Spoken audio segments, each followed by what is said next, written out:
अस्सलामुअलैकुम वरहमतुल्लाहि वबरकातुहू। This is तकबीर एजुकेशन और आज हम स्टार्ट करने लगे हैं लेसन नंबर 1 जिसका नाम है नेमिंग वर्ड्स या नाउन। नेमिंग वर्ड्स का एक और नाम है जिसको हम कहते हैं नाउन। अब बेसिकली नाउन क्या होता है? किसी भी इंसान, चीज़ या किसी भी चीज़ के नाम को, जो भी नेम्स हम रखते हैं उसको हम क्या कहते हैं? Naming words. फॉर एग्ज़ाम्पल, सबसे पहले हमारे पास किसी इंसान का नाम आ जाए तो उसमें अली, अलीना, काशिफ, ये सब हमारे पास जो है इनको हम क्या कहते हैं कि ये हमारे पास नाउन्स हैं। उसके बाद अगर हम किसी प्लेस की, किसी जगह की बात करें तो सबसे पहले हम लाहौर, पिंडी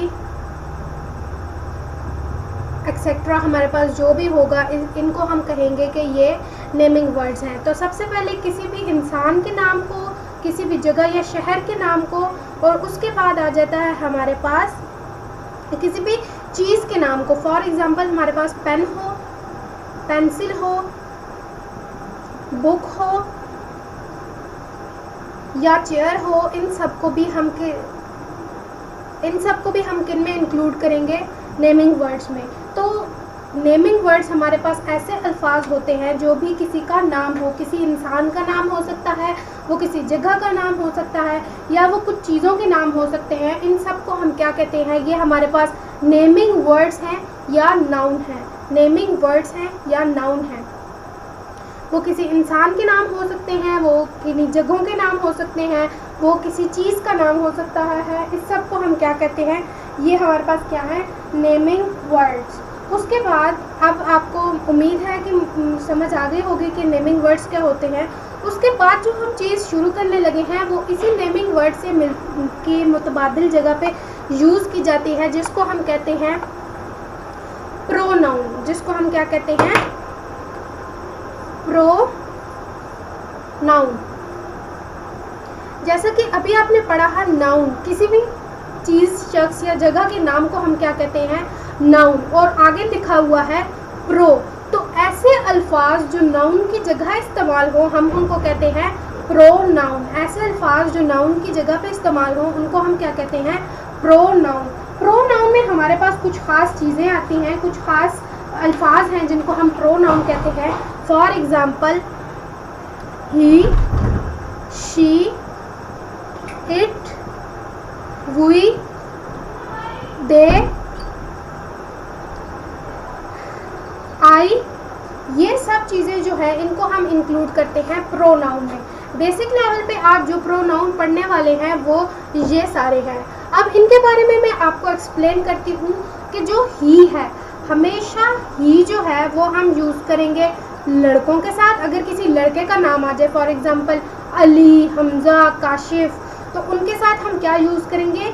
ही। लड़कों के नाम के साथ हम क्या यूज़ करते हैं? हमेशा ही। इसी तरह शी जो है वो हम हमेशा लड़कियों के नाम के साथ यूज़ करते हैं। किसी भी लड़की का नाम आ जाएगा, फॉर एग्ज़ाम्पल अलीना, कशफ, तो हम क्या यूज़ करेंगे? शी।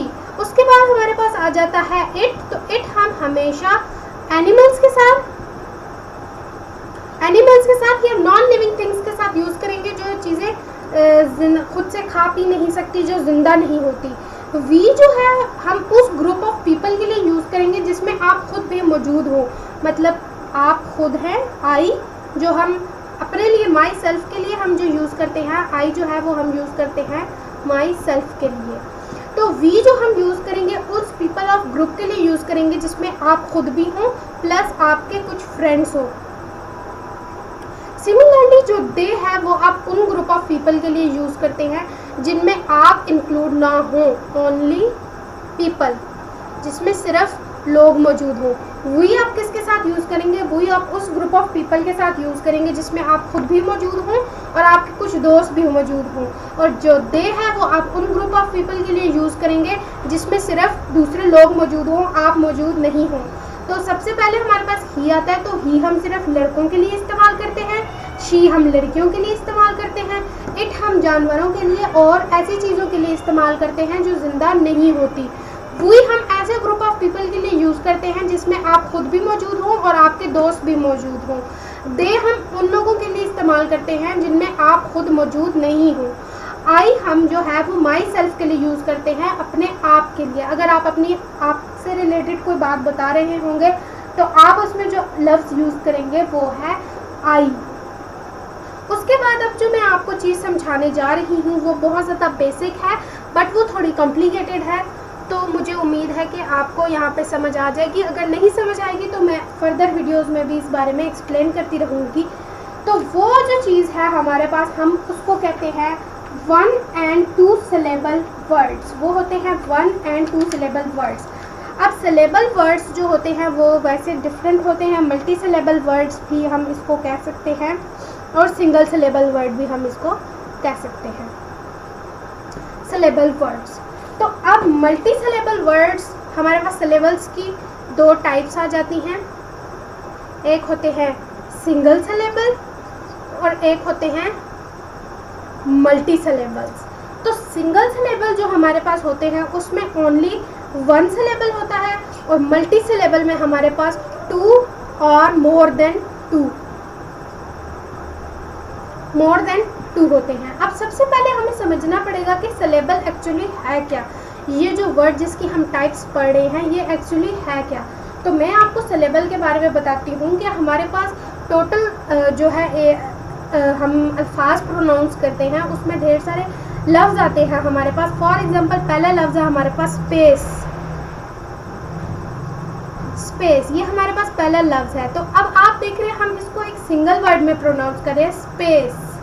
इसमें हम बीच में कोई गैप नहीं ले रहे, कोई ब्रेक नहीं दे रहे, सिंगल वर्ड प्रोनाउंस कर रहे हैं, तो हम इसको कहेंगे कि ये सिंगल सिलेबल वर्ड में शामिल होता है। ये किस वर्ड में, किस कैटेगरी में शामिल होगा? ये शामिल होगा सिंगल सिलेबल वर्ड की कैटेगरी में। इसके अलावा अगर आप देखें कि एक वर्ड है डॉक्टर, तो इस पे पहले आप डॉग पे जोर देते हैं, उसके बाद टर प्रोनाउंस करते हैं। पहले डॉग बोलते हैं फिर टर बोलते हैं, जबकि स्पेस में आप कहीं पे जोर नहीं दे रहे, इसको एक सिंगल वर्ड प्रोनाउंस कर रहे हैं, इस वजह से हमने इसको सिंगल सिलेबल वर्ड में ऐड किया है। जबकि डॉग और टर में आप डॉग पे जोर दे रहे हैं, उसके बाद टर प्रोनाउंस कर रहे हैं, इसलिए हमने इसको मल्टी सिलेबल में शामिल किया है और हम इसको कहते हैं कि ये एक मल्टी सिलेबल वर्ड है। अब मैं आपको ज़रा वाज़े करके इसकी एग्जांपल्स लिख के बताती हूँ। हमारे पास जो सिंगल सिलेबल वर्ड है उसमें हमने सिंगल सिलेबल की मैं इधर एग्जांपल्स लिखूँगी और मल्टी सिलेबल की मैं यहाँ पे एग्जांपल्स लिखूँगी। तो सिंगल सिलेबल में हमारे पास जो पहली एग्जांपल आई है वो हमने की है स्पेस, और जो मल्टी सिलेबल की है उसको हमने किया है डॉक्टर। तो अब इसको हम लिखेंगे कैसे? हम जब सिलेबल्स करते हैं किसी भी चीज़ को तो हम जो 2 पोर्शंस को सेपरेट करते हैं वो इस लाइन के थ्रू करते हैं। ये लाइन इसको 2 टुकड़ों में तकसीम कर रही है, जो लफ्ज़ डॉक्टर है उसको 2 टुकड़ों में तकसीम कर रही है, इसलिए हम इसको कहते हैं कि ये मल्टी सिलेबल वर्ड है। जबकि स्पेस में कोई सिलेबल नहीं आ रहा तो इसको हम कहेंगे कि ये एक सिंगल सिलेबल वर्ड है। इसी तरह हमारे पास एक वर्ड आता है शाइन। इसमें भी आप किसी भी वर्ड पे जोर नहीं दे रहे बल्कि इसको एक सिंगल वर्ड प्रोनाउंस कर रहे हैं, इसलिए हमने इसको इंक्लूड किया है सिंगल सिलेबल वर्ड्स में। जबकि हमारे पास एक लफ्ज़ आ जाता है फादर। तो आप पहले फा पे जोर दे रहे हैं, उसके बाद दर को प्रोनाउंस कर रहे हैं, तो फादर भी क्या हुआ? हमारे पास मल्टी सिलेबल वर्ड हुआ। फादर भी हमारे पास किस में इंक्लूड हुआ? मल्टी सिलेबल वर्ड में इंक्लूड हुआ। सिंगल सिलेबल वर्ड्स हमारे पास वो वर्ड्स होते हैं जिनको हम एक ही वक्त में एक ही झटके से प्रोनाउंस कर देते हैं, जैसे स्पेस और शाइन। जबकि मल्टी सिलेबल वर्ड्स वो होते हैं जिनमें हम पहले लफ्ज़ के एक हिस्से पे दबाव डालें और उसके बाद दूसरे हिस्से को प्रोनाउंस करें। For example doctor, father. इस वजह से डॉक्टर और फादर को हमने मल्टी सिलेबल वर्ड में इंक्लूड किया है, जबकि स्पेस जो है और शाइन है उसको हमने सिंगल सिलेबल वर्ड में इंक्लूड किया है। मुझे उम्मीद है आज का लेक्चर आपको समझ आ गया होगा, कोई डिफ़िकल्टी नहीं होगी आपको। अपना ख्याल रखिएगा, घर में रहिएगा। खुदा हाफिज़।